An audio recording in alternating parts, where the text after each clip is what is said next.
has made Sean Combs a little bit nervous. To me on that, when you said, yeah, he looked like the gay homie, I didn't know what you were talking about. If you No, I wouldn't go to... Do you think this might be too early? Diddy stepped into that courtroom calm, cool, and seemingly in control, fully expecting to handle whatever came his way.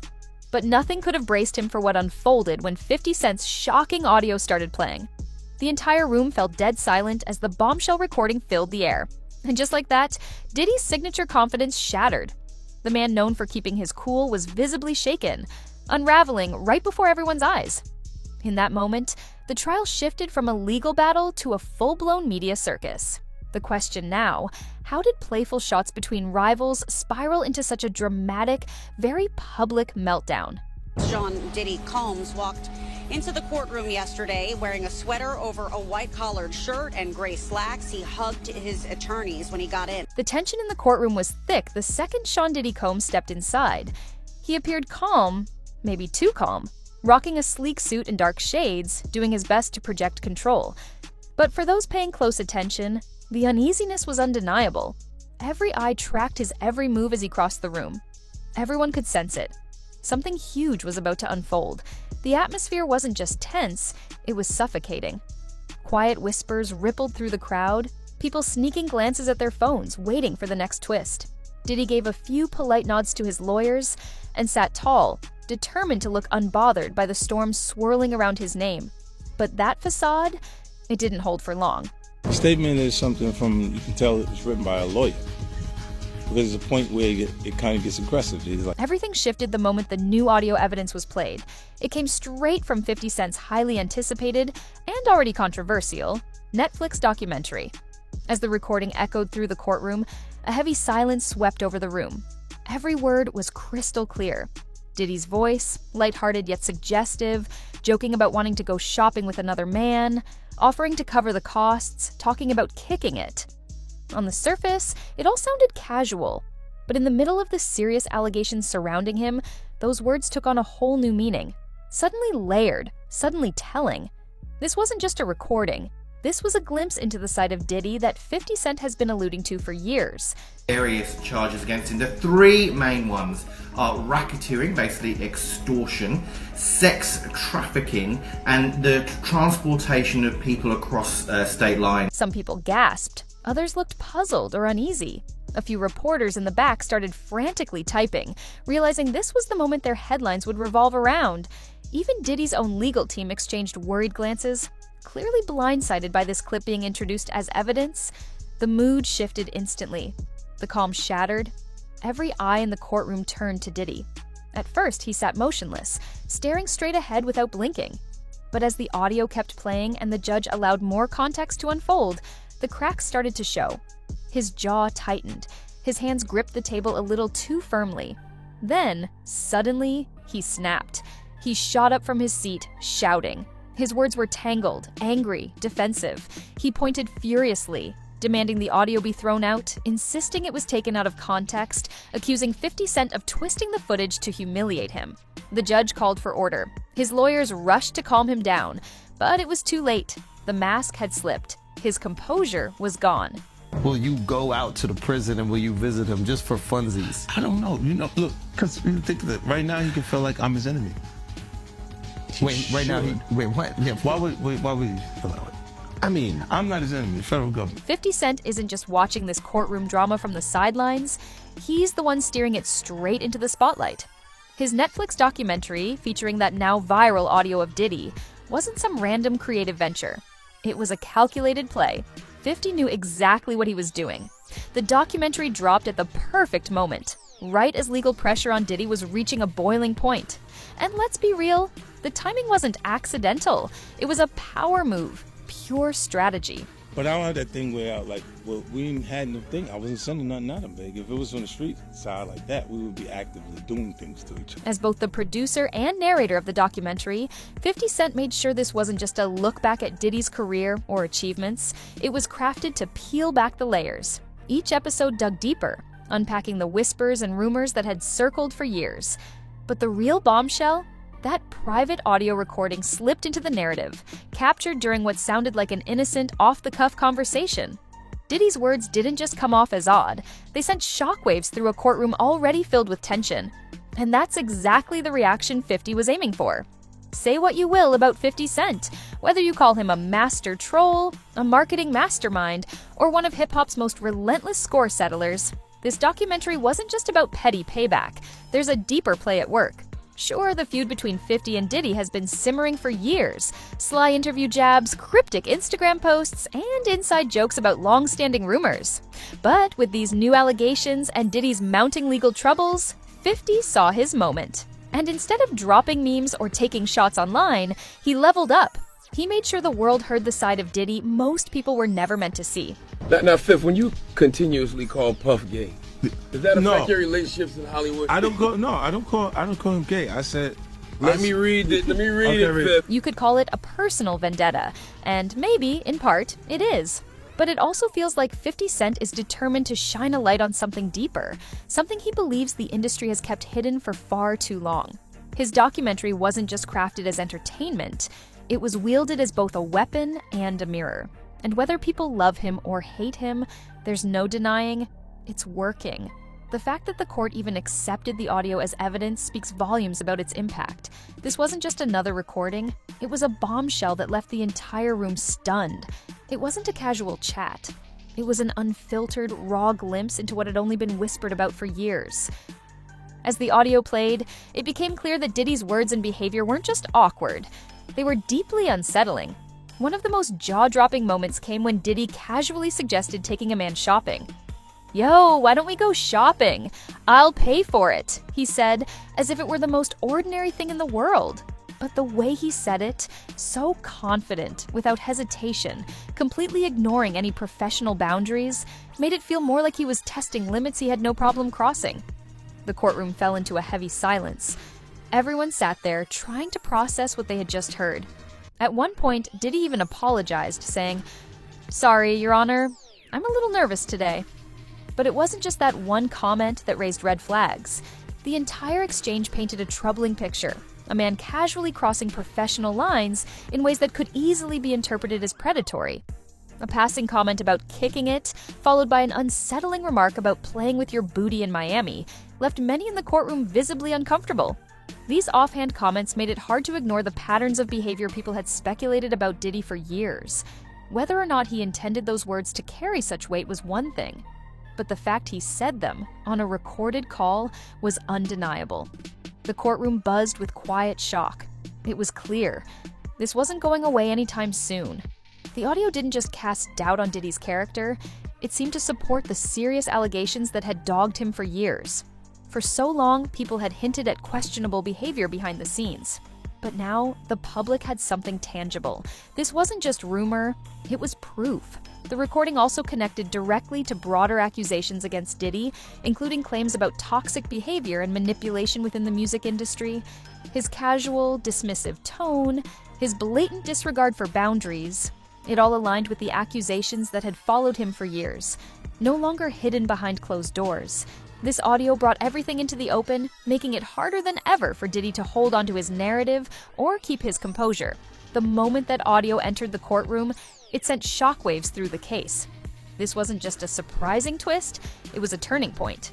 The prosecution now had solid evidence, something that cut through the layers of rumor and hearsay. Diddy's own words, his flippant references to questionable behavior, shifted the entire landscape of the trial. Suddenly, it wasn't just he said, she said, it was undeniable. It was the piece the prosecution needed to prove that Diddy's actions weren't isolated incidents. They were part of a much larger, more troubling pattern. Apologize, saying, "Sorry, Your Honor, I'm a little..." This new piece of evidence handed the prosecution an unexpected advantage. They were able to leverage it to present a more compelling narrative of Diddy's behavior, making it increasingly difficult for the defense to dismiss or downplay the accusations. The recording wasn't just about a single inappropriate remark, it pointed to a much bigger issue. It highlighted a deeper pattern of toxic behavior and manipulation that had quietly persisted beneath the surface for years. Suddenly, the prosecution had a powerful means to argue that this wasn't just a personal feud or isolated incident. Instead, it was evidence of a broader, more troubling pattern of conduct that demanded accountability. At this point, it wasn't only about the specific allegations anymore, it was about what the audio exposed regarding Diddy's true character. 8 celebrities, 6 men and 2 women. How many of those 8 celebrities were close to being underage or potentially underage? 2 males. The immediate fallout in the courtroom was intense. Diddy's credibility took a serious blow, and his defense team was left scrambling to find a way to spin the damaging audio. But no amount of legal spin could undo the bluntness and clarity of what had been captured. As the recording played, a wave of disbelief swept through the courtroom. It was obvious that Diddy's standing in the trial had taken a sharp downturn. Every attempt by his lawyers to minimize the audio's impact only made them appear desperate, ultimately giving the prosecution even more momentum. In the wake of the audio's release, Diddy's legal team issued a statement, but instead of mounting a strong defense, it came across as pure damage control. They insisted the audio was taken out of context, arguing that his words didn't reflect his true intentions. Still, for anyone following the trial, the damage was already irreversible. The audio left little room for reinterpretation. It was a raw, unfiltered glimpse into Diddy's interactions, and his team struggled to justify or explain it away. Once the audio surfaced in court, the media went into overdrive. News of the courtroom drama spread like wildfire, dominating headlines across major outlets, blogs, and entertainment sites. The leaked audio, with its explosive revelations, became the centerpiece of countless stories. TV networks and online platforms replayed the shocking moments again and again, breaking down every word and nuance. What started as a legal battle quickly spiraled into a full-blown media spectacle, one the public couldn't turn away from. And it wasn't just the content of the audio that had people talking, it was the fact that someone as high-profile and seemingly untouchable as Diddy was now publicly grappling with such serious allegations. Could be a life sentence. The sex trafficking is 15 years minimum, and the transportation for prostitution purposes is 10 years minimum. So the situation sparked a wide range of reactions from fans, fellow artists, and public figures. While opinions were divided, many fans quickly picked a side. A portion of Diddy's loyal supporters wasted no time in defending him, brushing off the audio as nothing more than an attack from his critics. For them, the idea that their idol could be involved in any questionable behavior was too much to accept. On the other hand, there were those who felt deeply betrayed. To them, the leaked audio was all the proof they needed that their suspicions about Diddy had been right all along. It wasn't just about the legal case, it was the painful realization that someone they had admired was now at the center of such serious allegations. These fans didn't hold back, sharing their shock and disillusionment across social media. Other artists in the industry also chimed in, with some choosing to distance themselves from Diddy, while others offered their support. In the tight-knit world of music, a controversy like this doesn't only affect the person involved, it sends ripples throughout the entire community. For some, particularly those who had a history of conflict with Diddy, this moment felt like a form of vindication. Meanwhile, those who had close personal or professional relationships with him took a more measured approach, unsure of how to fully interpret the broader implications of the situation. There's really no deal that the U.S. Attorney's Office can offer, and it's certainly not one that Diddy will accept. It would involve decades in federal prison. We're talking about mandatory minimum sentences of 10 years for both the drug charges and the sex trafficking. Social media quickly became a key player in both spreading and reacting to the news. Platforms like Twitter, Instagram, and TikTok were flooded with reactions, memes, videos, and hot takes. People eagerly shared their opinions, adding fuel to the fire with each new post. No matter where they came from or what perspective they held, everyone had something to say, whether they were analyzing the audio or making light of the situation. In today's world, news spreads like wildfire on social media, and every tweet or Instagram story only intensifies the conversation. As the drama around Diddy's courtroom outburst continued to unfold, it became impossible to ignore. The media, energized by social media buzz, kept the story front and center in the public's eye. The long-standing feud between Diddy and 50 Cent has been simmering for nearly 20 years. It all began in the mid-2000s when 50 Cent launched a scathing verbal attack on Diddy, making no attempt to hide his contempt for the mogul. At the time, 50 Cent was enjoying massive success with his albums, while Diddy, already a giant in the music industry, was one of his prime targets. Over the years, their rivalry has been marked by diss tracks, insults in the press, and countless jabs exchanged in interviews and on social media.